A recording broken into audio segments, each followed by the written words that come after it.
Hi, இன்றைக்கி லஞ்சுக்கு என்னென்னு பார்த்தீங்கன்னா நிலக்கடலை சட்னி தான் புளி போட்டு அரைச்சி வச்சுருக்கேன். அதுக்கப்புறம் வந்து சுடுசாதம் ஹாட் பாக்ஸில் எடுத்து வச்சுருக்கேன். அப்புறம் பட்டை அவரைக்காயை வந்து நான் பொரியல் பண்ணி எடுத்து வச்சுருக்கேன். அதுக்கப்புறம் உளுந்து வடை ஒரு கப்பில் எடுத்து வச்சுருக்கேன். அப்புறம் பூண்டு மல்லி சீரக மிளகெல்லாம் போட்டு அரைச்சி வச்ச புளி ரசம் எடுத்து வச்சுருக்கேன். அதுக்கப்புறம் வந்து மசாலா மோர் ரெடி பண்ணலான்ட்டு ஃபஸ்ட்டு மோரில் இருக்க வெண்ணெயை எடுத்தாச்சு. அதுக்கப்புறம் வந்து மசாலா வந்து மோருக்கு தகுந்த மாதிரி சிறிய துண்டு இஞ்சி, அரை பச்சை மிளகாய், சிறிதளவு மல்லி இலை, உப்பு சேர்த்து கொஞ்சமாக தண்ணி விட்டு அடித்து வச்சுருக்கேன். அந்த தண்ணியில் வந்து மோரை மிக்ஸ் பண்ணிக்கலாம். இந்த மாதிரி நீங்கள் செஞ்சு பாருங்கள். மசாலா மோர் வந்து அவ்வளோ சூப்பராக இருக்கும். சாதத்துக்கும் சரி, குடிக்கிறதுக்கும் சரி.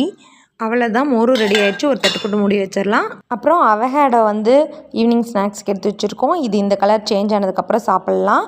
ஏன்னா க்ரீன் கலரில் தான் இருக்கும். இது பட்டர் ஃப்ரூட்னு சொல்லுவாங்க. இதை வந்து தேன் அல்லது நாட்டு சர்க்கரையோடு வச்சு சாப்பிட்லாம். அப்புறம் அதோட செவ்வாழைப்பழம் எடுத்து வச்சுருக்கோம்.